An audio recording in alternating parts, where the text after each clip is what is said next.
You're listening to Were You Still Talking?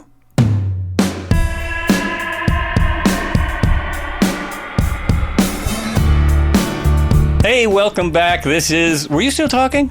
This is Joel Albrecht once again, and today I have K.A. Oliver, a dynamic storyteller holding degrees in radio, TV, film from California State University, Fullerton, and an MBA in business. With over 3 decades in entertainment spanning studios and TV stations, she produced, wrote, and directed films.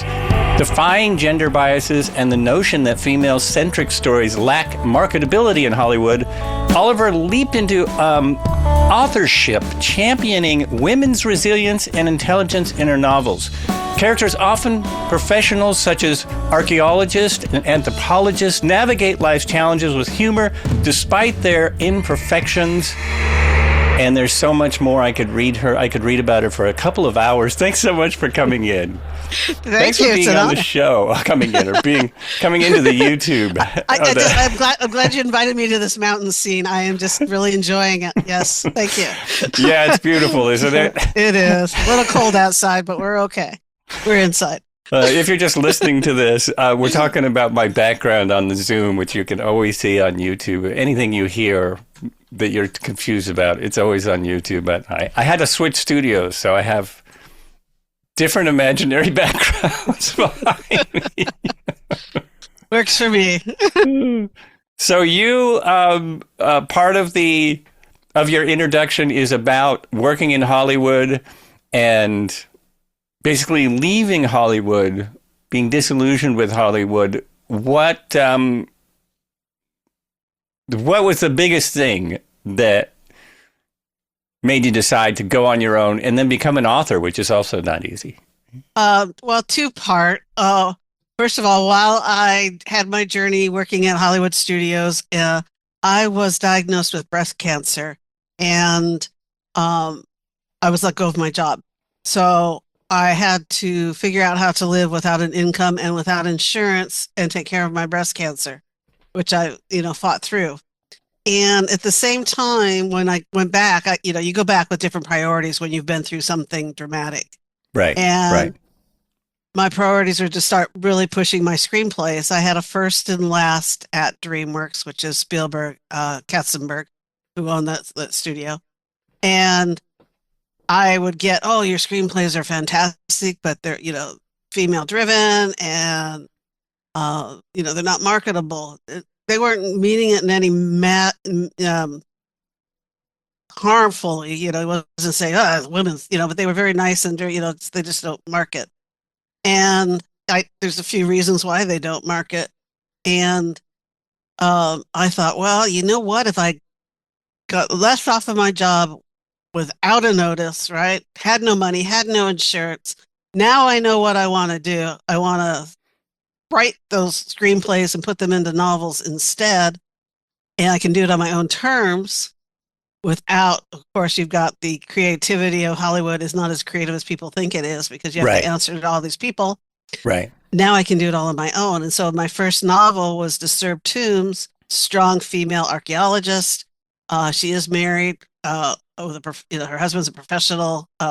They have a equal relationship kind of thing. The whole thing that a lot of women strive for.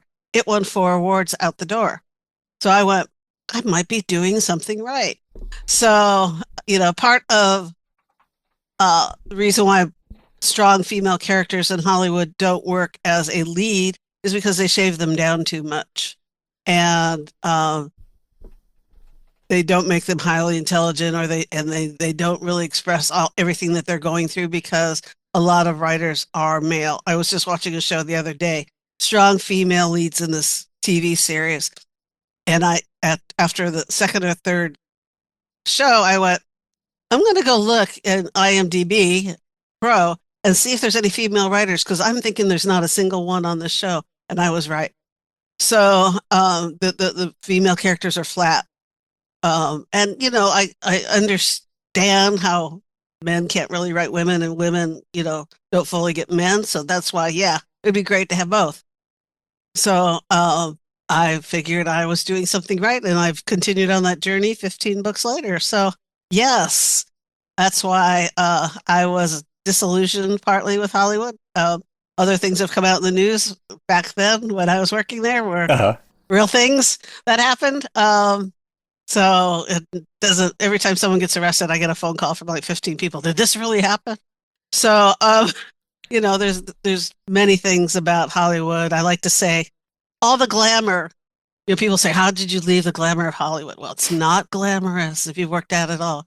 And the only time it's glamorous is when you're walking a red carpet in a gown and you've starved yourself for 4 weeks and you're taped and you're glued and your hair sprayed and you're walking in heels while the men are walking in flats. So even that's not glamorous, really. It looks like it, the poses, but in the long run, it really isn't. So it's a job like other jobs sometimes. So they fired you because you got sick? Yes. Yeah. You'll also say, how did they, yeah. And you were a lawyer? You worked in law?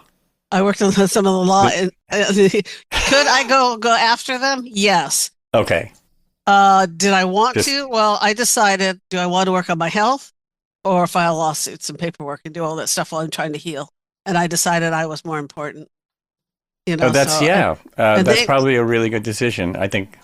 They'll have 10,000 lawyers on their side, and I'll have my 2, and right. Is it worth it?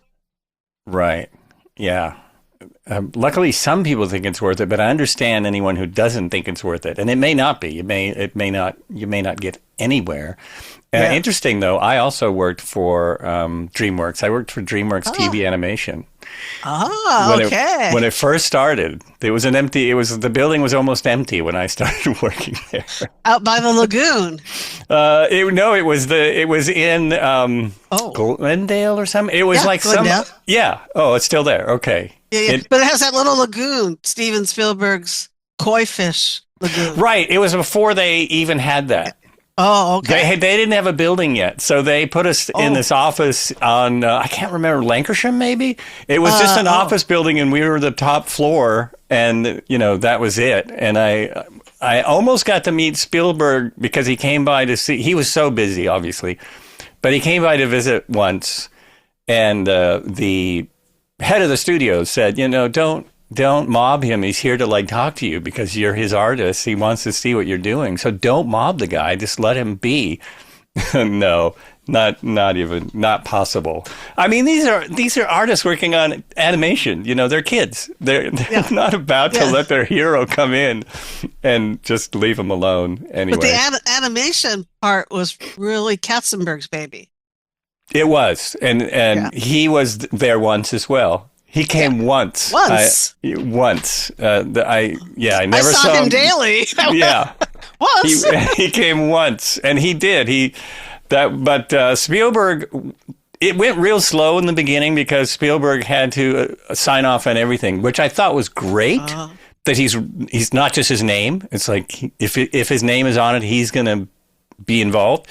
What's not great is we don't know where he is in the world, and all the art has to go to him and be looked at before, changing anything or starting over or whatever.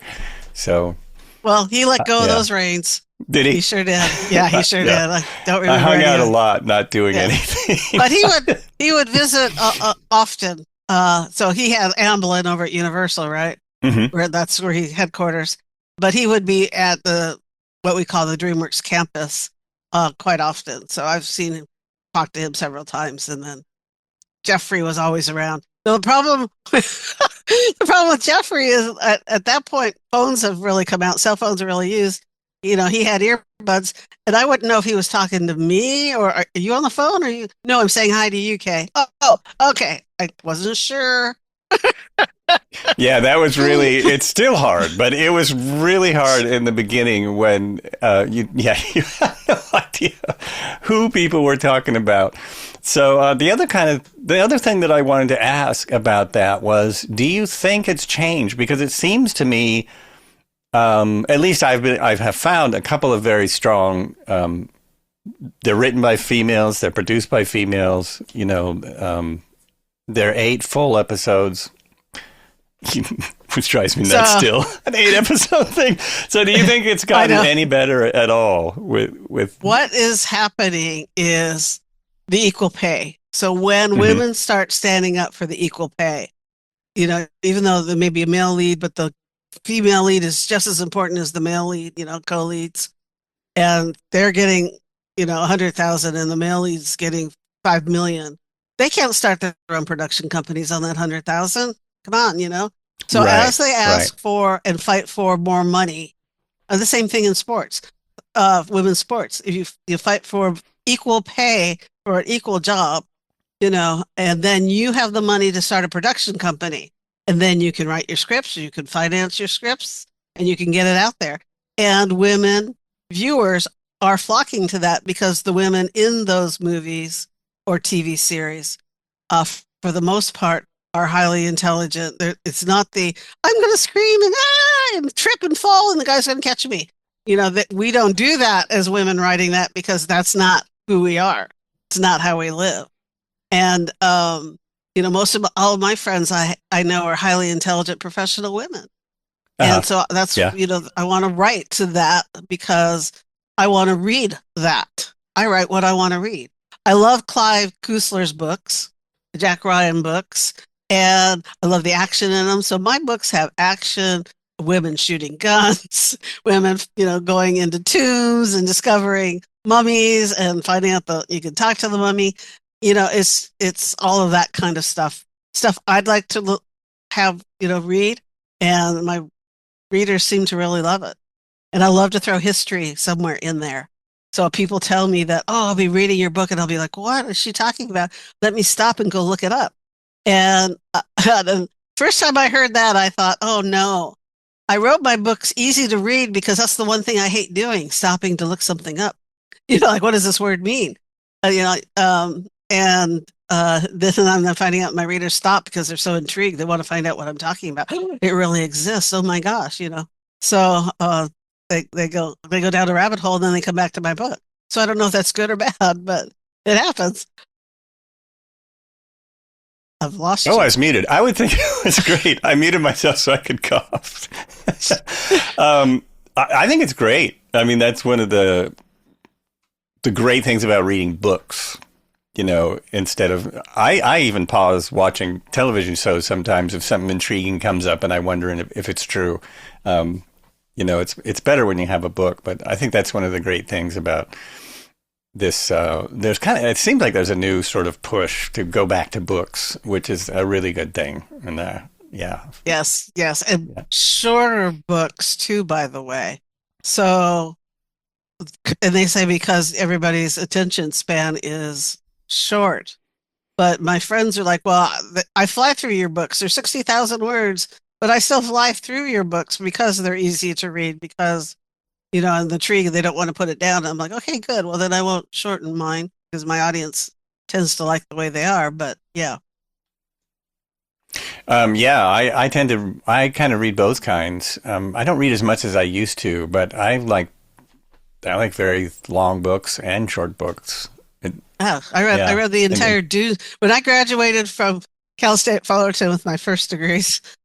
I I said I can read books for pleasure, and I grabbed the Dune series and I read all 6 books of Dune. And every book is like reading a Hobbit, right? So right. Yeah. yeah, they're big and thick, and I just I said I'm reading for pleasure. I'm just going to have fun, and I just couldn't get enough of it. I would have read 20 if he had written 20, but I yeah, didn't even realize they were six. I there's know I read at least two, and this was like I was probably in high school when I read those, and when that first terrible creation of a movie came out. oh yeah, I just thought, if I hadn't read Dune, I would have no idea what's going on here. that's Uh, true. in the new ones, what do you think of the new Dune movies since you've read them? I like them. I wasn't sure I was going to like them. Um, they explain a little bit more than the previous movie, as you said. It's more in detail, so that they broke it up into the first. What was the first movie previously is now 2 movies.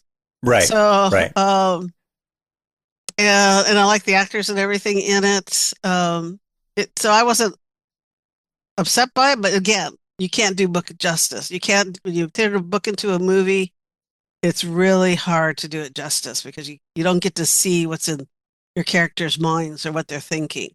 And if it's not written well, then it comes off as though you're trying to educate the viewer on what the person's thinking. And that's just, as a writer, you pick up on that. And you're like, so, but I was okay with the new Dunes. I met the guy who painted all the scenery. He worked at Universal for Dune.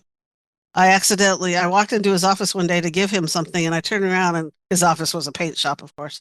And all these Dune pictures were laying painted oils against the wall. And I said, "Is that all from Dune?" And he was like, "Yeah, I painted all the sceneries back when you had to do that, when we didn't have CI and AI and all the other stuff." And I was like, "Oh my God," I was so impressed. It's like meeting a hero of sorts. Oh yeah, that is awesome. That would be amazing. It's so great. It's one of the things I liked about the original Dune looked good. Mm-hmm. It just was confusing. It was confusing because it went fast because it didn't. Yeah. And then some of the stars they picked it for some of the bad guys. You kind of got lost because you're like, that's Sting, and the whole time I'm watching it, it's like, that's Sting, the singer. I didn't fall into, an odd character. I had the same thing with the new version, the second one, where they decided to put more stars in there that really took me out of it. Yeah, it pulls me right out. Wait a minute, don't do that. Yeah. That's always unfortunate. And it's so much a part of Hollywood now that the original Star Wars couldn't be done. Like, right. You're not going to take 4 completely unknowns and make a movie with them. Okay, 3 unknowns and a movie star. Yeah. Right, who was the movie star? He's some old Shakespearean actor that didn't think he should do the movie, and he wanders around in a robe. Yeah. That guy. Oh, yeah. That guy. Okay, Obi. All right. That's him. I always thought that was interesting. It's like, I don't know if I should do this thing. It's gonna be weird. It's not gonna do any well. No one's gonna see this. I'm sure the pitch sounded cheesy. Right. Yeah. Right. I mean, even stories you hear from George Lucas, he didn't think it was going to do what it did. Yeah. And most of the people working on it thought it was a B sci-fi movie. But it wasn't. Boy, did we find out. No, but there's always Howard the Duck. So there you go. Great movie. Yeah. So how did you, when you started writing, had you already written movie scripts and you just decided to turn them into novels, or? Well, actually, yes, I had written movie scripts, which are extremely formatted. Right. That was, as I wrote those, I would always feel like, I have to format that. And it always kind of was burdensome to me. Mm-hmm. And so I knew that just free writing would be, much more pleasurable experience for myself.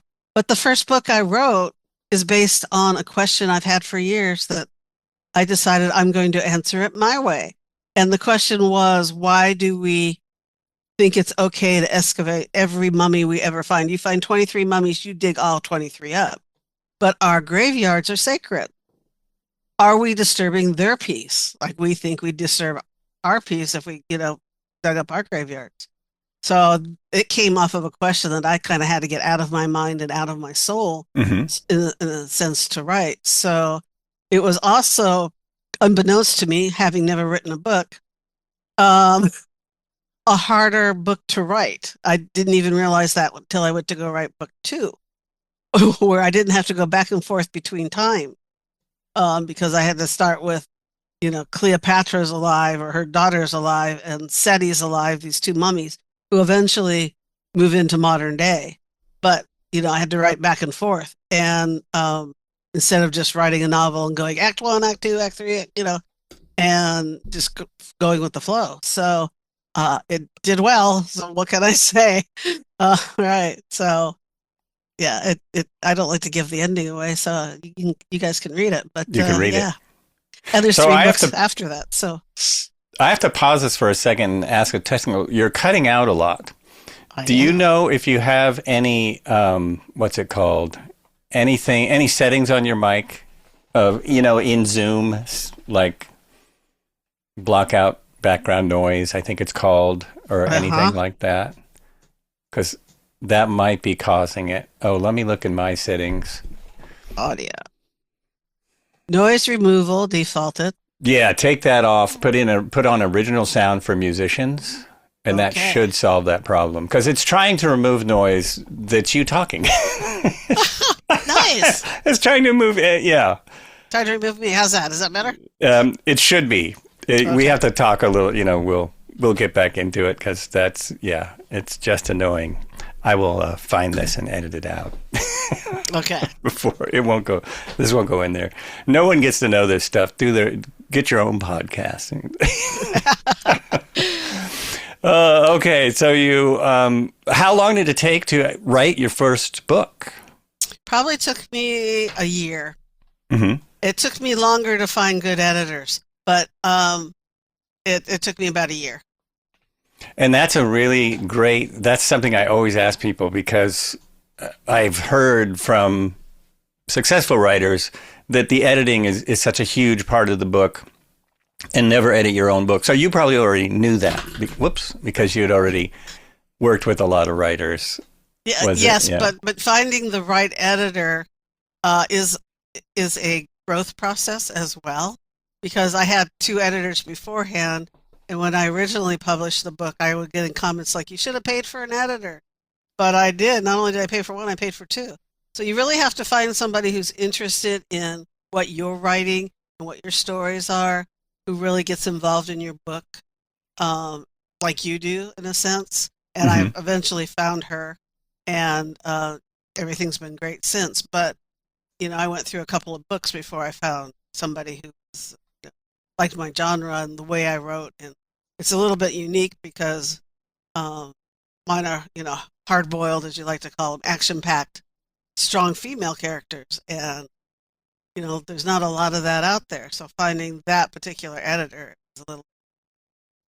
That makes a lot of sense, that you would need someone that's interested in the subject, that's going to, And how many edits do you normally do? That's a great question. I know I do two, 3 or 4 before I ever send it to her. And then she comes back, with it, and then suggestions as well, not just editing, not just formatting and editing or grammar or anything like that. And then I have a tendency to have to, I was thinking about that, or, that was the same thing I was concerned about. And then you go in and write that, and then have to edit, examine the edits, and then go through and see if, double checking all the edits, and then one more time through an AI edit, and which I don't normally agree to those edits, so because it's not good enough to really rely on. It sure isn't. So I'm going to say, but 10 times, that's.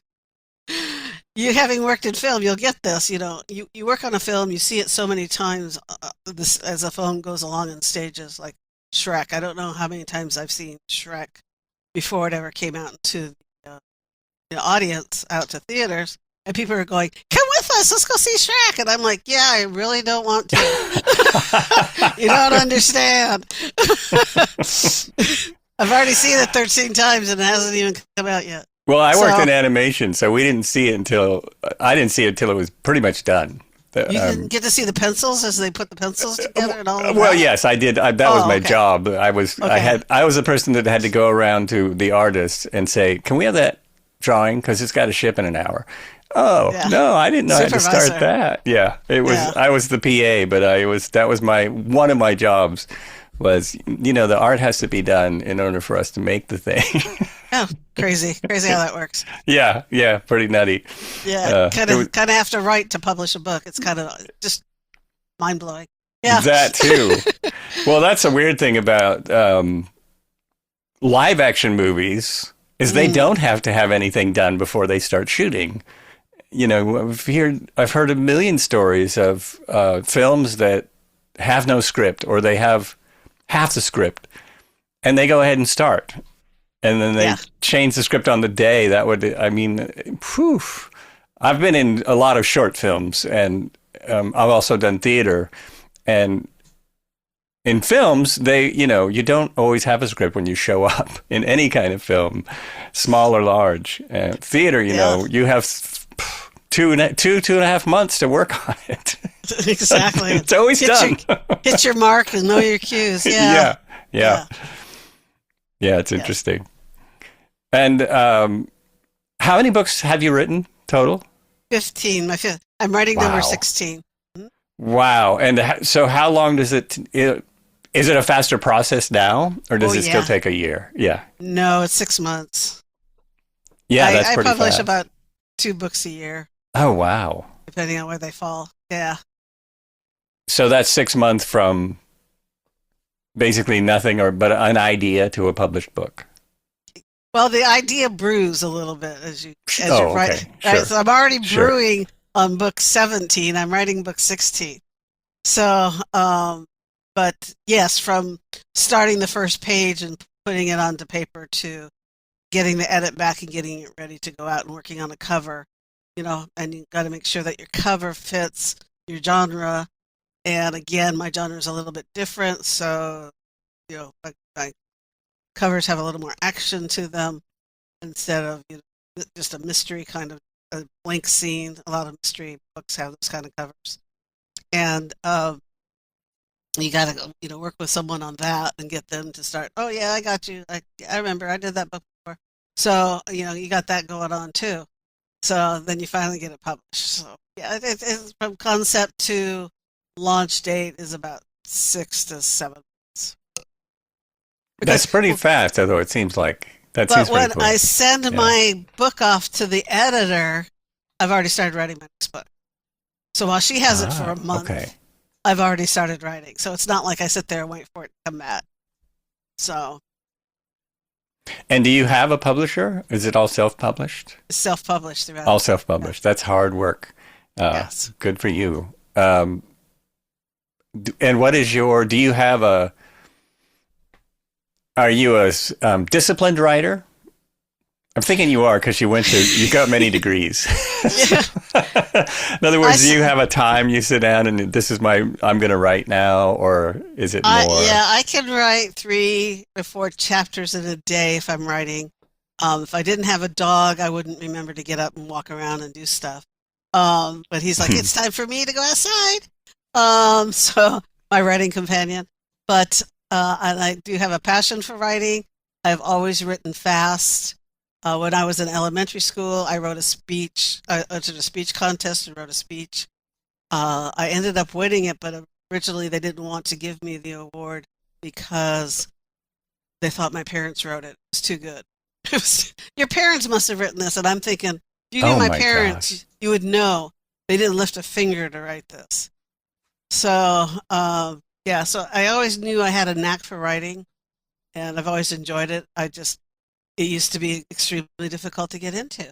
And I was already working in movies and doing that creative aspect and, writing short films and directing, producing, and doing all of that. So that filled my creative need until my need got to, I'm sorry, we need women.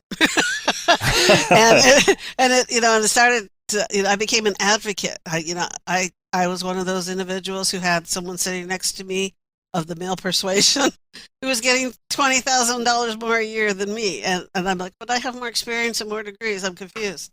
So, Oh, wow. in a union setting where that's not supposed to happen. And, so I started to become a advocate for women, and learned a lot of things on how to present that stuff without emotion, present it, here's the issue. Here's what I see is a great solution. And it doesn't matter, at least in Hollywood, I'm sure any other very heavily male-dominated company, you're still seen as a problem child, having even presented the issue. Oh, So, geez.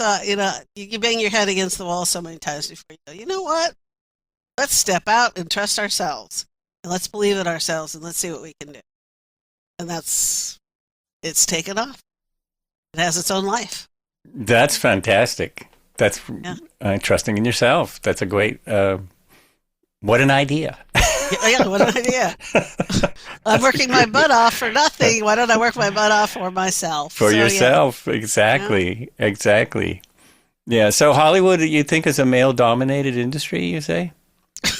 I was going to Yes. say, Yes, I think so. no, terribly. I mean, if you even go back and look at the history, right? Yeah. Women were given contracts not for acting, but for being there at parties for men. So that's, it hasn't really, the culture's a hard thing to change, to be honest. But yeah, let's get the women more pay and not harassed on a couch somewhere.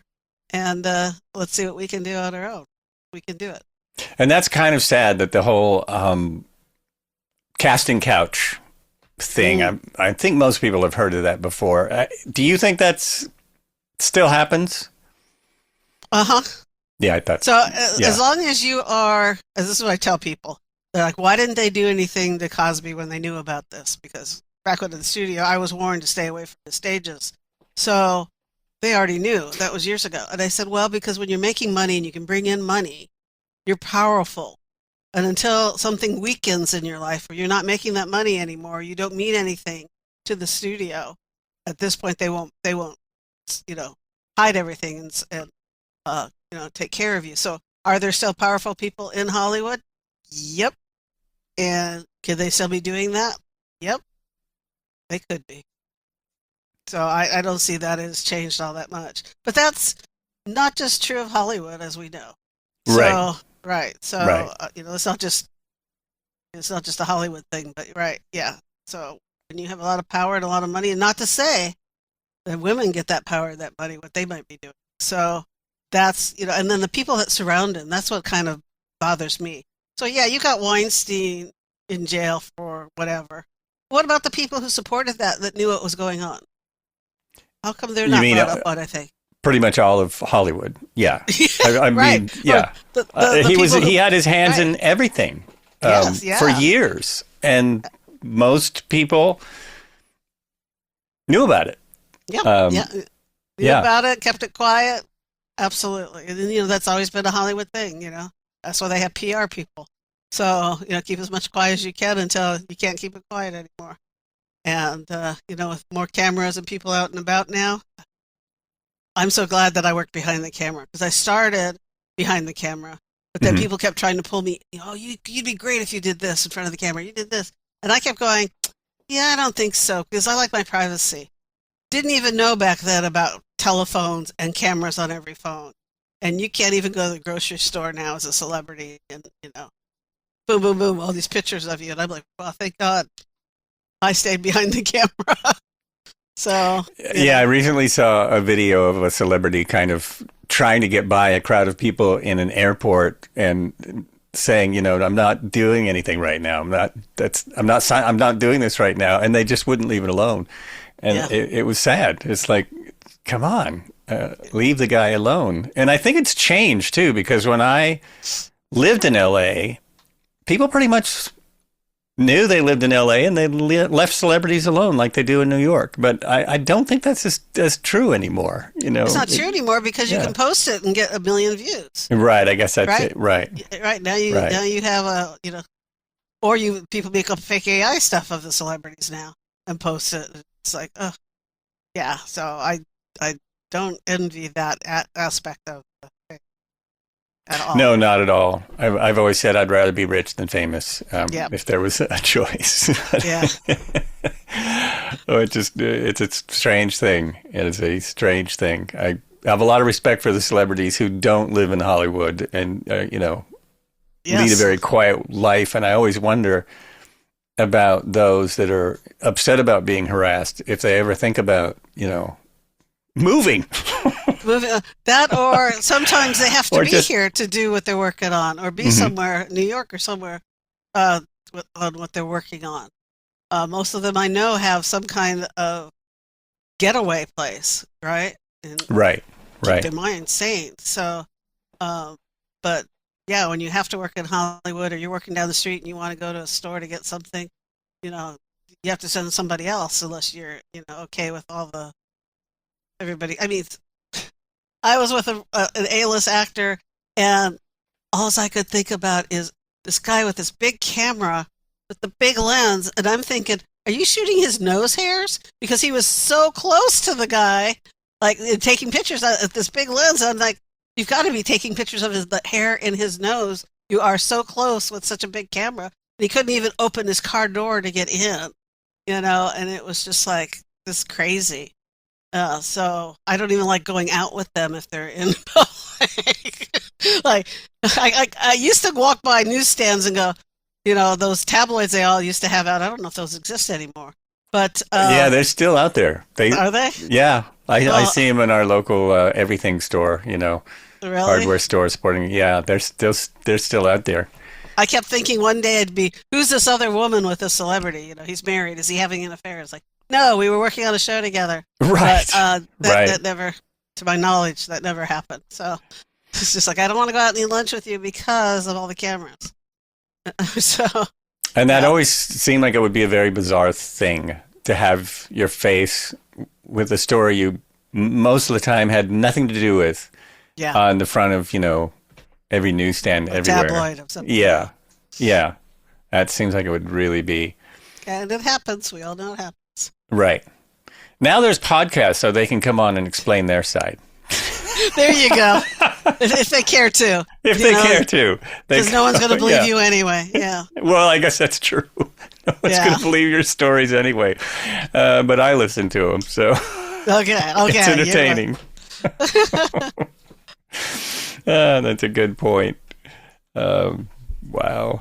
So do you have any thoughts of, I know you've answered this question before, but do you have any desire for any of your books to be turned into films? I have a book called Road to Elysium. Mm-hmm. It is inspired by true events, and it is a male lead, but there's a female lead in there as well. But I've had about 5 or 6 production companies ask about it, and I'm fine. I sent them the info and whatever. I haven't heard anything back, but that can be a process. And right. As far as I'm concerned, people are like, oh, don't you want that to happen? You can be on the set and And I'm like, no, they can pay for my book and run with it. I do want screenplay credits. I do want to add to the screenplay. So if it goes up for anything, I can, be nominated. But other than that, if you want to look into one of my books and you think you can make a great movie, let me know. But I don't have a lot of requirements with it. So. And I've heard that from other writers that there was one writer, I can't remember what his name was, but he's written a lot of best-selling books, and they've 5 of them been turned into movies. And his first one, he wanted to be involved, and he thought it would be so interesting, and he was there all the time. And then he saw the movie, and he thought, well, if anyone else wants to buy one of my books, I'm just going to let it go, because that's not my, that's their thing. That's their thing. They can pay me and go do a movie, but Been there, done that already. Yeah. Yeah, and you come from there, so it makes even more sense. Why do I want to go through that? Exactly. Yeah. Exactly. Why do I want to go sit on a set when I could be doing something productive? Right. That's basically it. That's mostly what you do, unless you're crew. You sit on the set. Right. And then even crew gets to sit a lot until it's their turn to do something. Yeah. That's true. So, I guess it's true, yeah. Yeah. But the crew's who you see moving the most. Craft services, because there's always food on the table. There's always people who want food. Yeah. I'm amazed personally, because I've seen enough craft service tables. I'm amazed at the people who stay in such good shape for their shows. I'm always like, do you have someone on set just telling you don't go over there? That's got to be tough. Well, some of them have special. So maybe I shouldn't say. Well, yeah. Some of them have special diets they stick to. So when they show up at the craft services, that's back behind the guy gets it and gives it to them, right? And they get their food separate. Somebody we both worked for, whose name is SS, used to eat a lot of his own diet. So the commissary would have his food for him. Yeah, and that makes sense. That makes total sense. And I've heard a lot of it seems more prevalent now that male stars have to stay and be in really good shape. It didn't Yeah. used to be as much that way. And I've Yes. heard many of them talking about how boring that is. Like, Well, it's not fun. to have to do what women have had to do for years. Exactly. To have to do what women have had to do forever. Have you noticed that? I've noticed that in a lot more movies, the men are the one undressed now instead of the ladies. I have noticed Backsides. that. Movies and TV. And movies and Movies TV. and TV. I was just watching an episode of Dark Winds Oh, where there you go. the star takes the shirt off. I was like, well, that's interesting. Did you get a bump for that? I know he's done it. I mean, he's played a Native American his whole life. So I know he's been, he's been in various stages of undressed in a lot of shows, TV shows and movies. But I just thought, interesting. Not wild. like that. That was I watched that as well, and I went. So, are you caught up on Dark Winds? I'm pretty sure I am. Okay. Yeah, so I just watched the latest. He was doing an EP ceremony. Yes, and the girl walked up to him. And the girl walked up. And he looked like he was in misery when she was kissing him. Oh, no, him. Spoiler alerts. Oh, no. Yeah, by the time this comes out. That scene was genius. It was genius. I mean, I don't know who the woman is, but she's really good. She's good. She plays a good crazy. She does. She looks very familiar. And she's not doing a lot. That's what's so great. It's like she's doing it very subtly. But if that character was a male, that's exactly how the male would be playing that character, right? Right. Sort of. So she does all the action, she does everything. I'm loving that. And my mentor was Robert Redford. So the whole reason I got hooked on that show to begin with, because it was something he was producing, and if he produced it, I was there. And so that kind of strong female characters he loves. So that's just fits right in. So. I actually started watching it just because of where it took place. I knew that actor, and I thought it's so awesome that he finally has a lead after all the time that he's put in. And I realized several episodes in who the writer was. That it was based on the Hillerman books. I'm like, duh. Oh yes, of course. Yeah, I read a lot of those, and I'm just so glad. And then I looked up other things that he had written that had been turned into movies, and they were all terrible. Oh. I mean, it's like I'd seen a lot of these movies that were from his books, and they weren't very good. But I think this is doing a really good job, like capturing that. Yeah. And they've made some changes away from the book. Especially with regards to what Zahn's character did and how he did it. Mm-hmm. Leap Horn, I couldn't think of his name. It's a hard name to remember. Leap Horn, and I like the change. And a lot of people are like, well, does it go back to the original books? And I'm like, no, it doesn't really necessarily need to. Well, exactly. It's a different interpretation, and it's a different world now. And people might not understand everything he does in the books, and they're combining them. They're not. Yeah, there you go. It's not like a book per season. It's it's I understood that Zahn fought for that because he's like, I don't think my character would have done that. So he fought for that, and the two producers listened, Gerald Redford, and they went with it, and I think it was a better choice. So. What do I know? But that's what I I love that area, so it's fun watching something that's mostly filmed. And the music that goes corners. With the time and And the fact that they did it as a period piece. Yes. Which also I don't know if everyone realizes that they're not just driving old cars. Yeah. That's right. Those were new cars. Yeah, those were new cars. Yeah, it's a great show. It's a fantastic show. I love it.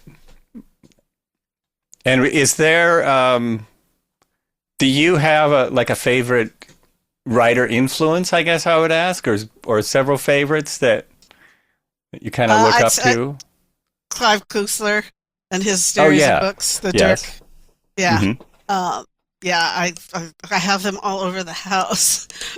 And I've read all of those books, and I love the action and the interplay, and he he has flaws. Love it. He's not 007 doing everything correctly. My characters have flaws because we as people have flaws. They make Yeah. mistakes. It brings the murderer to their front door because they did something wrong. And so I really like that kind. And it's not a lot of description. So yes, do I follow that? I do. He doesn't sit there for 5 pages and describe somebody or a scene to you. He describes enough to give you an idea, let your imagination go, and then he fills you in as you go along. And I like to do that with my characters. I'm not going to tell you all about my characters, everything they you're going to learn about my characters like you learn about someone you just met. You don't know everything about someone you just met. And as you get to know them, you get to learn more and more. And then I'm not sure if the first story, but like in my first book, I eventually got back to how they met, how the husband and wife met. This little story as to why there's a little thing that they do between the two of them that signals, let's go upstairs and be together. And where did that come from? It's like as you wish means, from Princess Bride, Mm-hmm. I love you. Mm-hmm. Well, they have the same love language, a little bit different. And then eventually I tell you where that comes from. And, but it's not something right off the bat like, oh yeah. And I don't like it when books tell you stuff, everything up front, because I want to grow with it. I think that's one of the great things about reading a book. In a movie, they show you everything. It's all there in front of your eyes, so you don't really have to use your imagination. And that's what's great about books. A lot of times I will even, I'll forget what they described and I'll imagine it differently, I guess. But it's just great. And it's interesting that you mentioned that's the first time I've heard the name pronounced probably correctly. I never knew how to pronounce Clive Cussler, is it? Yes. Cussler. So Cussler. Yeah. Okay. Yeah. I discovered those books on vacation. I can't remember where I was, but I was staying somewhere that had a bunch of books, and that was one of them. So I started reading them from there, and they're great books. They're easy to read, keeps going. Yep.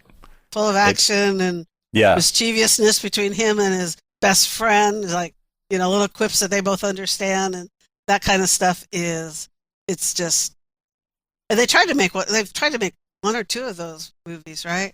Yeah. And one with Matthew McConaughey, and it was like, it doesn't really do. It wasn't the kind of guy I would see as Dirk in the first place, the actor. But was that the Sahara? Or yeah. Oh, I don't. Yes. When I see these movies, and you know this, I always wonder if, when he read it, was it good? Like when he said yes, was it a good movie? It could have been. You just don't know what happens by the end of the whole process. Right. At that time, he probably couldn't reject it. If it started getting bad, he couldn't say, no, don't write that. No, I'm not going to, And you don't know. It's hard. You don't know. Yeah. Well, like don't know. In movies, you don't shoot them in sequence. Right. You're going to shoot them on, I got this set for, and then we shoot everything that's on that set. So you're not doing it linear, and so you really don't know when something's coming out. When we did Field of Dreams, we felt it was special, but you don't know until it hits the theaters. Like you said, George Lucas didn't know Star Wars would be a hit. There's no way to tell. And, I try to remind people that they don't know this stuff when they release it. They really don't. They think something might be a hit and be a miss. Something that they think will be a miss becomes a hit. We just don't know. Yeah, you have no idea. Like with something like Star Wars, a lot of the studio people saw the roughs of the special effects. Mm-hmm. So they saw models going in front of a green screen, and they're just, they weren't impressed. Right. It's not impressive. Even now, if you see the behind the scenes and the stuff that's in there, it looks really crazy bad. But as far as what it looks like with all the pieces together, it looks better than all the new stuff. It always blows my mind. I think that CGI rarely looks as good as models. And for Mandalorian, they actually went back and did it like the old days, so that almost everything was in camera, using models and stuff. But there's something beautiful about that. So I don't know if you saw Yeah. Horizon. That I swear I talk about this film too often. Hmm. Horizon that Kevin Costner made, and if you saw it on the big screen, it was old filmmaking style. It is beautiful scenery, and there's special effects. Mind you, they shot it in winter, and everything's summer looking, right? Everything's dry, but there was actually snow on the ground when they were shooting it. And it's one of those films you have to see on the big screen. And for that reason, because of the way it was shot and put it together. So, that is not as common this day and age anymore. So, not that you don't have your digital right there and you don't have to do dailies all the time, which for people who don't know what that is, it's sending the film off to have it, you know, uh, done, and then you get the actual images back. Now you can see what you've shot using a digital camera next to your film camera using film. So, and you can see what the images look like beforehand, making that process faster. But yes, it looks pretty close to film, but is it film? No, it'll never have, or I won't say it never have, but for right now, it still doesn't have that clarity and that beauty, that expansive look that film can give you. It's absolutely true. I used to think, I've changed my opinion recently on this because I used to just think, well, you can, with digital, you can process it to look like film. You can do the same kind of things. But the problem is you're not lighting for film. You're not using makeup the way you do in film. And film is, you really can't imitate it. And I just saw somebody's YouTube video demonstrate this, and I was like, "Oh, you're really true. It's really true. A film camera's lens is different. Yes. It's a different way to pick up light. So you can get close, but it's the reason. This is all. I mean, the people that are saying, "I'm shooting on film. I'm a purist. I'm shooting on film." They're the ones that are getting big money to make their films. So Yeah. it's a little easier to say, "You're Kevin Costner. I'm going to shoot on film." Or there's a lot of big directors, but it's great that if they can, that they're doing Right. that. It also Sure, employs people that are different. Like, it employs different cameramen who've been doing this a long time and have to know a completely different craft. The lighting is different. It's different. A different idea that you have to get across. A whole different skill set. Right. Entirely different skill set. You have to tune the cameras and everything. Yeah, so, and they're loud. and they're loud. And heavy. Sound is different. So, yeah. Absolutely. Yeah. What did I just see? I forgot what it's called. There's a film process, CinemaScope. I just saw a thing about how CinemaScope is done. And that blew my mind. It was 3 strips of film going through the camera, 3 35 millimeter strips of film with the primary colors on each, primary color filter on each one. And you put that together to make a color film. It's just like, wow. Yeah. Wow. That's crazy. Yeah, that's pretty nuts. Talk about big and heavy. Big and heavy. Things were huge. It's so much different making a movie now. And you had to carry a battery with you. So you have the big camera, and then you got this big battery if you're out in the middle of nowhere. Yeah. Right. Yeah. Yeah, it's amazing even with digital cameras how big the rigs are sometimes. Oh, yeah. If you're doing... Everyone does steady camera now, and they put so many things on there. It's still heavy. Yeah, somebody gets to carry it out. Somebody has to carry that thing around. Well, thank you. You're going to have back problems in about 10 years, but that's okay. Yeah, it seems like it. It seems like no matter what you do. What was it I saw that was the first Steadicam was actually used in Oregon on... oh gosh, I'm forgetting the name of it. It was a scary film. Here's Johnny. That's that Stephen King, right? Yeah, Stephen King. Yeah. One of the better Stephen King films. That's another author who's had some films come out not so great. Absolutely. Yeah. Absolutely. I think everything in Hollywood's a hit and miss kind of thing. If you've done 20 films, even Spielberg's had things that, missed, and everybody does. But and then all the news comes out about how they're no longer good in Hollywood, and it's like, no.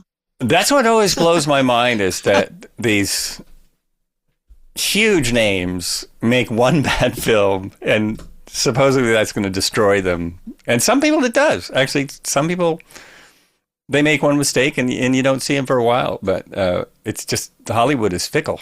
It's fickle. Very it's fickle, and you have to have what I call thick skin. Right. Because if you start listening to all the people and you need all their approval, then you're not going to make it in Hollywood. Because you do one thing wrong or one thing doesn't come out good, and you're not moving on to the next thing, and just, okay, that's a wash. We won't do that again. You're not going to make it. So. And you have to be incredibly competitive, it seems like, because I lived in Hollywood for a while. I was playing drums at the time, and I couldn't imagine trying to do that as an actor. You have to take 100 no's, 100 times people telling you, you're just terrible. And literally that's what they tell you that. If you're in a smaller community and you go to an audition and you don't get it, you don't have someone telling you you're terrible. It's just like, better luck next time. Right. It's a different thing. And that's why I don't have a publisher. I don't like that book. I'm going to publish it anyway. So, I've lived through that already, and and yet having been on the inside as well, and people are always astonished at what this is. It's competitive when you get nominated. You have to lobby and work it, and and get your face out there, and even the stars on Hollywood cost you money to get, and normally it's a publicity event where the studio, how many stars are given to somebody right when their new album's coming out or right when their new movie's coming out. It's not like, oh, you've been honored with a star. That's not how it works. It's all lobbying in behind the curtains. Behind the curtains. So right. Yeah, and definitely people don't realize that about award shows. It doesn't seem. I mean, a lot of people talk about it. Even the stars talk about it, but it's kind of interesting. Yeah, it's something that it's a publicity thing, right? Yes. It's a big publicity event, and yes, it is. It's an amazing amount of. You could make a couple films for the cost of doing one of those award shows. Yeah, exactly. That's well put. Yes. Yeah. It's pretty nuts. Thank goodness I don't have to go through that. Yeah, me neither. So that's an interesting question that you gave me to ask. What's your favorite part of being an author? The creativity of, just putting it out there. Trying to put twists, clues in the book that you really don't pick up on, but they're there. So you still trust me when the twist happens. I kind of hide it in the background. You were talking about films, and this came to my mind. It's like everything's out there when you see it on a film. When I was watching Sixth Sense, coming from a film background, my first thought was, why didn't they spend any money on Bruce's costume? He's wearing the same clothes. Right? No, there's something really wrong with me. That's what I'm thinking. And then finally I went, oh, he's dead. I mean, before the end, right? Right. Because he can't change clothes. But, those kind of little clues that were in the film that you don't really pick up on normally, that's what I like to put into my book. I'll mention something and then kind of brush it off. And then later on, it'll become a part of oh, wait a minute, that wasn't, Yeah, so I like doing those kind of little hidden twists as best I can without giving it away, because I love stories that get me, that I go, oh my gosh, I didn't see that coming. That's very rare for me. It is very rare. I guess I've watched too much TV and movies because I'm watching. I won't even talk about the name of the series I'm watching, but it involves someone disappearing. And not very far in, I figured out why the person disappeared. I don't want to spoil it for anyone because it's a great show. It's a great show. But I kind of figured it out, and I was like, yeah, that's not that big of a mystery. Anyway, yeah, It makes you I kind of love go, do those. I really want to watch it? Yeah, but yeah. Yeah.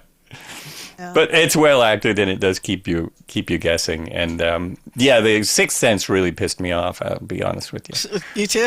I did not get it, and Oh, I usually do, so I really didn't get it until, I mean, seconds before he said, a few seconds before they reveal. I was like, wait a minute, he's dead. He talks to dead people. he's been telling you that all Oh, along. sorry, folks. If you've never seen The Sixth Sense, I guess you don't need to bother now. No, you don't need to. But if you do watch it, just don't look at Bruce's costume. That never changes.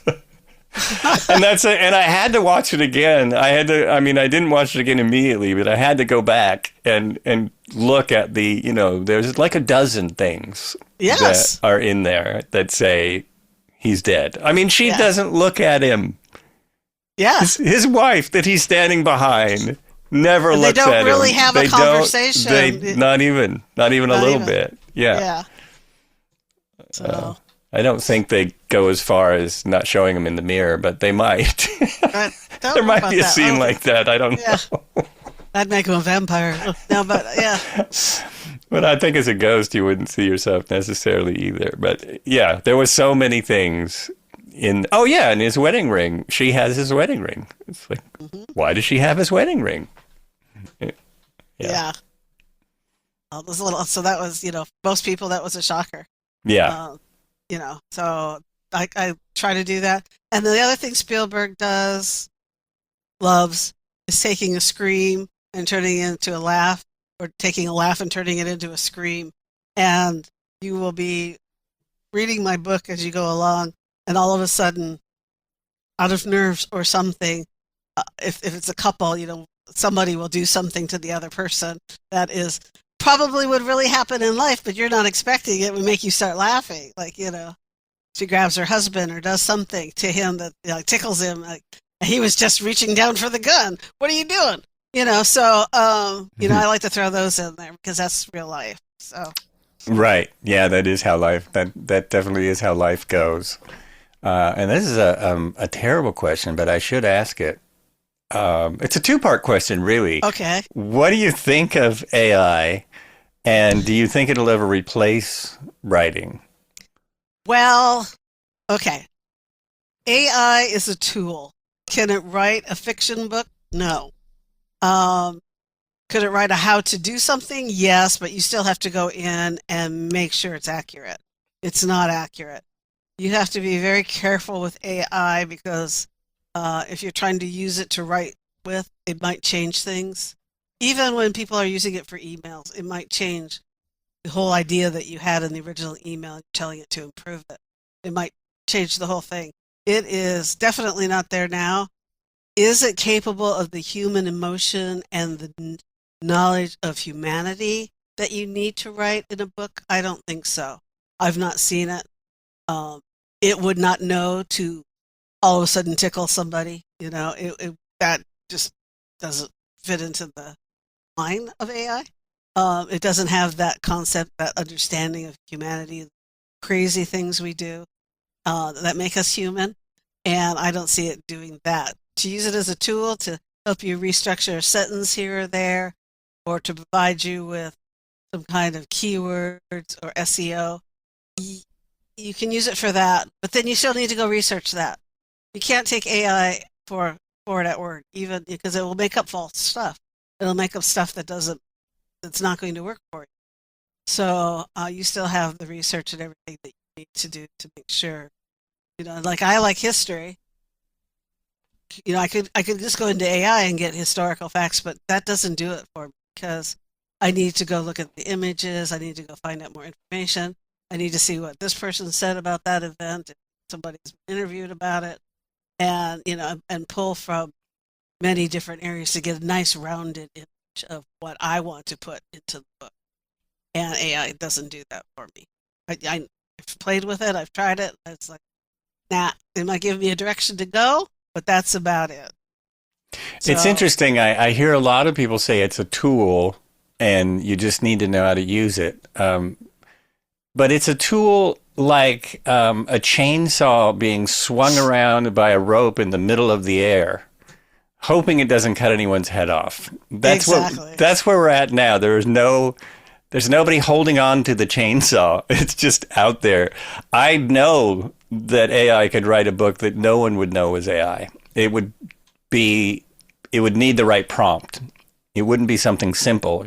Someone would have to put in a very complicated prompt and use the right AI. But I know it's possible now. I'm already seeing, this is the really creepy part. I'm already seeing people kids playing around. Well, I don't know if they're kids. Maybe they're senior citizens. But people playing around with the newest movie AI stuff where it is, you really got to look to see that is not real. It's really tough. And it's growing so fast. I could imagine in a year they will put out an AI movie. Someone will, and if they don't tell us, and the only requirement of someone telling us it's AI is if they feel like it, right? There is no requirement right now that someone tells you I've made something with AI. There's, what do they call them? Guidelines on social media sometimes. But there's no real requirement that says, oh, you've got to tell me that's an AI movie. You wouldn't have to. So it's interesting. It's pretty freaky. I think it's really tough for people who, the A-list actors will probably be okay. It's the people that are I don't even know doing about all that, the other right? parts. And you don't know. Some of them are already signing up so that they will get paid if they're used in AI or trademarking themselves. Or trademarking themselves, right? Yeah. And there's a whole country that made it. I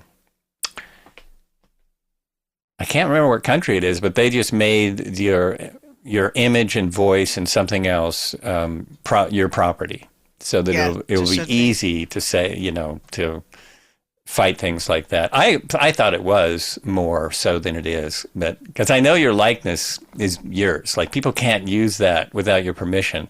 But if someone's using it in a country where there's not those laws, and you don't know it's there. There's my rant about AI. Yeah, then you have to sue them. Yeah, right. So. You have to sue them, and you have to have the ability to do that. If it's Campbell's Soup Company, good luck, or whatever it is, Agreed. Yeah. So it's kind of nutty, but it's great that you like to research. So, because it's a lot more fun than using bad AI. You discover little things that, and people go, is that true? Or that exists? Or, so I enjoy that. I want my readers to enjoy that. I do that all the time with, books too, books and TV. There's a writer I love that writes books based in Florida. Now I'm forgetting his name, but he has a whole series of books. And he weaves in kind of the political climate of Florida and all the different things that happen there. And it's always interesting to go, really? Did that? And almost always it's stuff that, that happened. There's a YouTuber that it happens in Florida. And some of his clips are so funny, but it's something he's shooting, a real thing. So, yeah. Right. Hyacinth, I think is his name. Have you read any of those books? Really great. And it kind of in your style, he writes smaller. The books aren't super long. They're easy to read, and he has a whole series of them. But he always weaves in. Well, he wrote for a paper in Miami for a long time. He might still. So he always weaves in real world stuff into these detective stories. Yeah. That's cool. I write for highonfilms.com. I write about the industry. So I'm still kind of connected. Yeah. Oh, I've heard of that. I don't know why I've heard of that. I've heard of that. Yeah. Well, they publish a lot of their articles go on to IMDb. So it's you publish on one and it gets published on another. So yeah. Oh, okay. So that might be where I've seen it. It's come across my site before. You'll find me there. Yeah. And do you have, what kind of stuff do you write about? I write about the industry. I write about the industry. How marketing has changed. One of my recent articles is how marketing has changed in the selling of a film, because everything was box office driven at one point, but now does it have legs?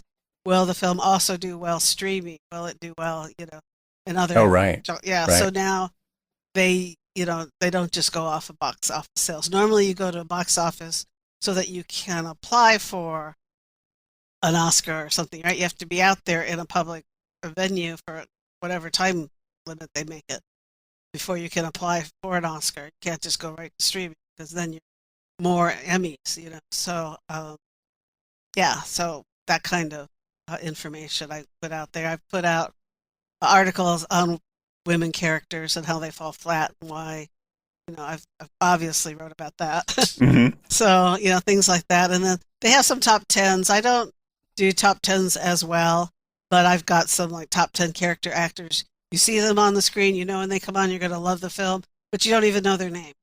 So, I've done those kind of articles as well. There's a fantastic film about people who work in the industry like that called The Guy That Was in That Thing. Have you ever seen that? And there's also, they eventually did The Girl That Was in That Thing. It's like all these character actors, a few of them now are a little more well known, but it's all these people that you see in everything. They've, their credits are in the hundreds or 200s, and they talk about how hard it is to be a working actor, especially now. This film was probably 10 years ago. And even then, they weren't getting paid anymore. It's like they used to guest star on a TV show and make decent money, like 6 months worth of, it could get them by for a while. And now they're getting scale or a little more. So it's probably even worse now, but it was just interesting. And yes. And that's exactly what people say to you. I saw that movie and there's that guy in it, you see that thing? That's exactly what they say. It's perfect title. That narrows it down. It's a male in a thing. It's a perfect. I've got you covered. Absolutely perfect title. I'm pretty sure that was it. That guy that was in that thing. I'm going to make you look. I want to. I just want to see, because you'll recognize some of the actors. I mean, they've been on everything from West Wing. Oh yeah. To. That's another great show with great writing. Yeah. Yeah, like I can't even pronounce his name. Paul Guilfoyle. Oh yes. Okay. Xander Berkeley, Bruce Davidson. There you go. These people that they've been around for so long. This is a very small list of the cast, but like when you see their faces, they're immediately recognizable, but you don't know why. I saw them in something. Where have I seen that? Yeah, exactly. Yes, and my dad's wife does that to me often, and I'll go pick up my phone and go, okay, they were in this movie. Like I know the name, but I don't, I can't recall the movies they were in. I'm not a walking digest, but yeah. Right. It's great having IMDb in the world. Actually, I'm in there. So you should be in there. Oh, I'm in there. Yeah. I've got. I think there was one credit I had to. I had to. I didn't have to prove it, but in one of the seasons of The Tick, I worked on the cartoon The Tick. Tick! I love The Tick! Boom! I was so little wooden boy. Where's my little wooden boy? I was so disappointed in it. He's done 3 live actions now, and all 3 were brilliant. And he could do the scripts in the live action that he couldn't do on the cartoon, because the scripts, that was the funnest thing. I would get the original script. I was one of the people, read this, tell us what we got to take out. And there was all kinds of adult innuendo and things. It was like, this can't go in a Saturday morning cartoon, but it's hilarious. Anyway, all 3 times. Katzenberg likes that as well. Adult innuendos in a film. Right. For kids. Uh-huh. Yeah. So and most of them have it, but these were pretty... Oh, even more so? Risque. I know, we took one out of Sinbad, I remember. But, yeah. they had it. I still have the drawings that never made it to air. But yeah. That's where I started in animation. That was by another studio. It was before one of the people I worked with on the Tick went to DreamWorks TV Animation, like helped open it. So that's how I ended up over there. But yeah, that was a really, I have a really little fun show. Tick. Oh, that's great! I have him. I do. I've got several on my refrigerator still, and I have a big one. I have one like this big. All of them I got from the studio. And author, the moth. Yeah. Oh my gosh. Yeah, it's how I met. Mark Hamill. It's how I met Mark Hamill, because he was one of the bad guys, and he does a lot of, as you probably know, he does a lot of voices. He was doing the Joker at that time, and so he came in to do, I don't know what character, but met him, got him assigned a contract, sat and listened to the story. He's a big, huge story guy. So sat and waited for his turn, listened to a bunch of stories. Met him, as about the fifth time I've told this story on my podcast. I met him at least a year later, maybe more. And it was on one of the DreamWorks productions. No idea which one. And same thing, he was a day player for that. He was coming in for the day. And he comes in and goes, "Hey, Joel." I was just like, wow, as many people as you meet. I wonder. Exactly. Yeah, I was really amazed. That's cool. That was impressive. Definitely.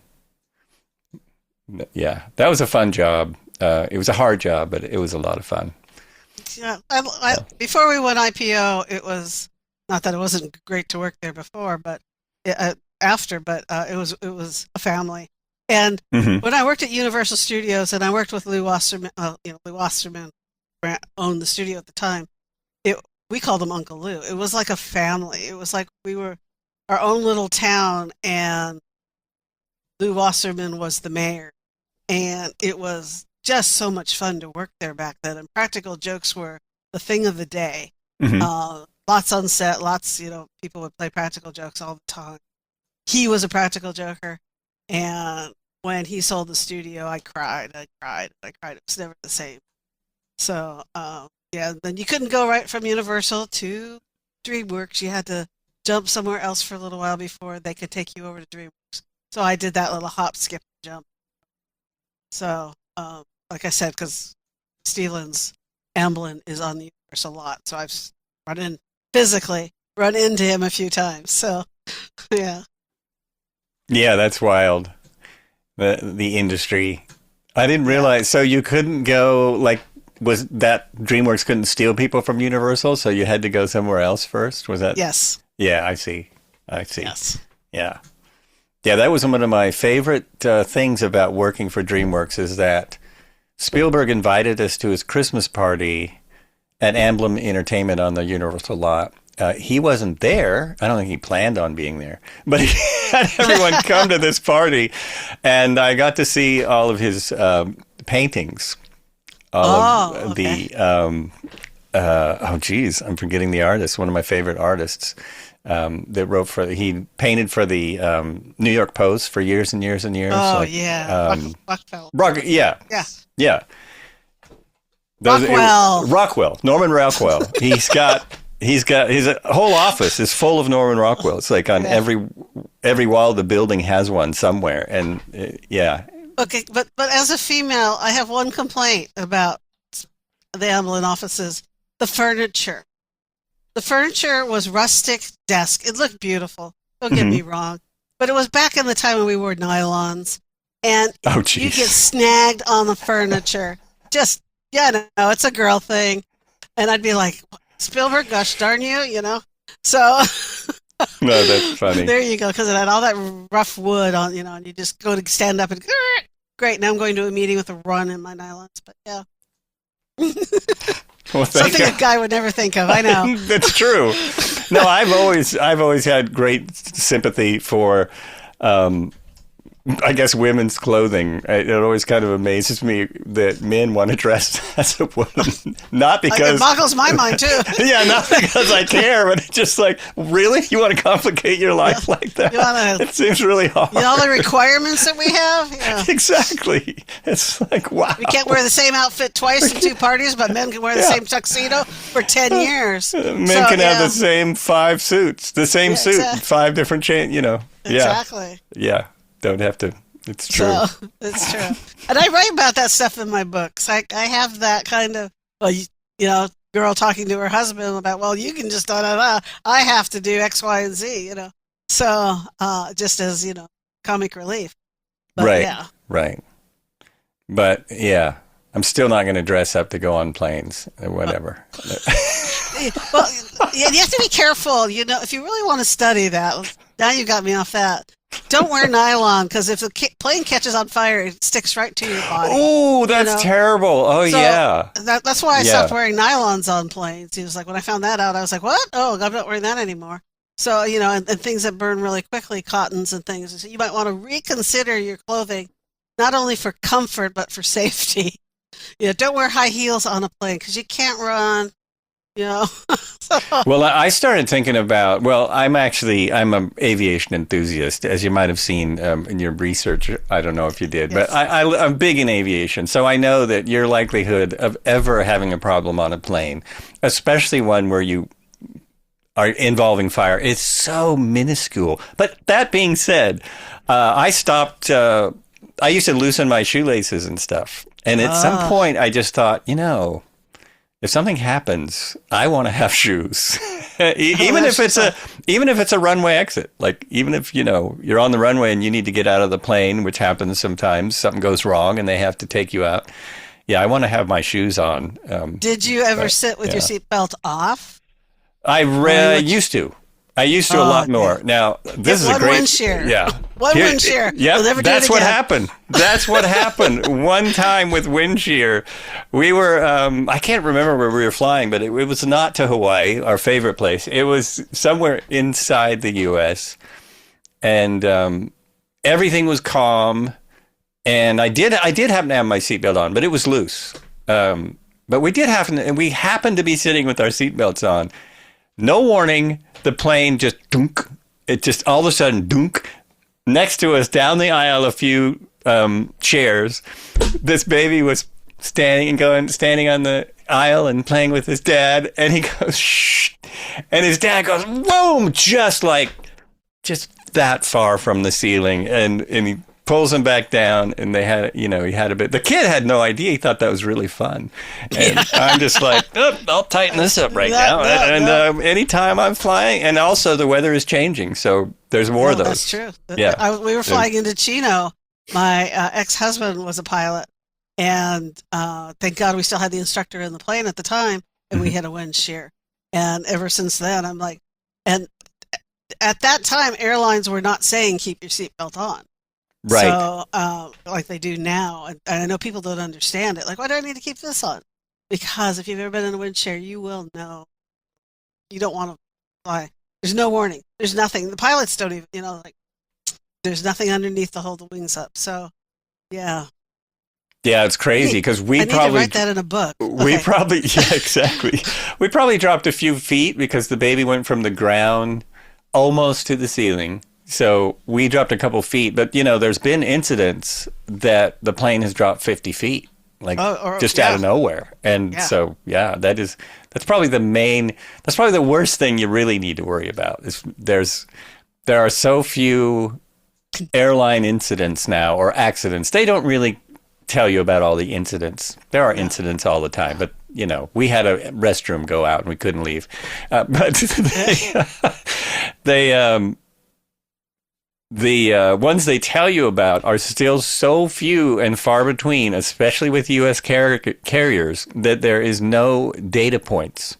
So they're used to say, this is the safest place to sit in the plane. The safest place to be in a plane is here, front, back, whatever. There is no data point for that because there's not enough, basically, enough people have been in a crash that they can say, which I found that really interesting. There's no way to know. Do you find this podcast has lost its course? What are you talking about? Are you still talking? I'm yeah. still. Is it still K.A. Oliver? Well, I think so. Yes, we talked about wind shear. We talked about, yeah. Oh my gosh. This has been great. This happens. Well, with that, we could do a wrap up. We could start wrapping it up. That wasn't my hint. You have had. I was noticing like a little while ago. Oh, maybe I should think about the podcast. At least think about it. It's probably because this chair is so much more comfortable than my other studio chair that I have. Yeah, it's good. This is good. That's hilarious. No, I think I need to put a wind shear in one of my books. I think I'm going to do that. Yeah, it's a good one, and it could be a good surprise, too. Yeah, it'd come out of nowhere. It'd be a twist. It'd be a scream and a laugh. Yep. Like you were talking about earlier. Scream, and then they realize they're going to be okay. That's right. And then the coffee is spilt all over her husband, and he's like, ah! And she's laughing at him. Yeah. Yeah, Absolutely. That's a good one. There's been very few really good plane crashes in film and TV. Oh, yeah. Yeah. One of them was Lost, which lasted for 7 seasons, the crash. Right. And the one, oh, geez, now I'm forgetting what it is. Tom Hanks, when he's lost on the island. Oh, with Wilson. Yeah. Yeah, Wilson. Yeah. That was a very, very well done, seemed like. Very scary. And then he saves everyone later on in the Miracle on the Hudson movie. That's right. He came back with his volleyball. He came back with his volleyball and saved everyone in the world. Yeah, saved everyone. You talk about that. Spielberg has a tendency to put something in a movie from another movie, right? So while you're watching E.T., you see Jaws in his, you see he has a little shark that he's making fun of Jaws. And, those little things, those little tidbits like Hitchcock, who used to be in every one of his films, right? Oh, right. Stan Lee showing up in all the Marvels. Tony Stank? Yeah. So, I love those little... So I have that in my books. Do you want to know what it is? Oh, yes. All of my lead characters' names start with the letter K. Oh, that's an interesting one because people wouldn't necessarily pick up on that. Yep. My lead character of the book starts with the letter K as they're referenced. If you're referencing their last name because they're a cop, the last name is going to start with a K because my first name is K, A. Oliver. So, yeah, that's why I do that. Every single one of them starts with K. Oh, that's great. Yeah, there is a film, speaking of Spielberg copies himself. There's a shot in Jurassic Park that is from Duel. Do you remember the film Duel? Yeah. So the shot in the mirror of the dinosaur where it says objects in the mirror might be close. That shot is in Duel. Yeah. It's interesting. And I just watched the latest Jurassic Park and I'm like, oh, there's that. Oh, there's that. He made literally the starting of Indiana Jones where she's sitting there drinking and playing cards. There's a card scene where the guy's drinking and playing cards. I'm like, that's Indiana Jones. That's, so, you just start rattling them off. Right. Did Spielberg have anything to do with that one? Just producer, I think. Just producer, okay. Yeah, but actually, that's a lot. Disclosure Day. Yeah, just. For Steven Spielberg, that's a lot. Yeah. Disclosure Day is the one that's coming out that he directed, which I was kind of shocked because I haven't seen him direct something recently. And I saw the ad for it, and they're like, and from Steven Spielberg, and I go, you mean as a producer? And I went and looked, I said, he actually directed it. So, yeah. It's interesting because that has his style on it. Yes. It looks like a Spielberg film. I don't know what that is exactly, but because he's done so many different types of films, but The best being Schindler's List, but yeah. Yeah, that's hard to argue. Mm-hmm. Hard to argue with that one. Although I do like, oh jeez, I'm forgetting the name again. One of his older films, also about prisoners in World War II. Well, okay. It was Christian Bale's first film. I can't remember. I'm forgetting the name. Anyway, Christian But it Bale still is has like still has that World War II. 12 That's still or something. Yeah. Yeah. That Yeah, he love does. of his, that passion of his. Right. Yeah. Right. I'm very curious to see the new film. It should be great. Yeah. It should be great. All right. Well, we're far enough off the path now. I should say. I was tuning in to hear an author and Well, you did. I got deep down into we did. the author's You know where it all comes personality. from now. Right. Yes. There you go. There So you go. When you pick up my 17th book, if there's a wind shear incident in it, you know where it came from. Oh, insider information. Absolutely. Yes. You heard it here first. That's Yes. great. Okay. Look for it. So you have been listening to Were You Still Talking? On the show today has been K.A. Oliver, and we've been talking about her 170 book titles, and we had and a few other things as well. I hope you enjoyed the conversation. If you did, please let other people know that this podcast exists. Maybe give it a like or something, or a share, or a, what's it called? I don't know. Thumbs up. Subscribe. Subscribe. Yeah. That's it. All right. Thanks so much for listening. We'll see you next time. And be good to yourself and be good to each other. Thanks for listening.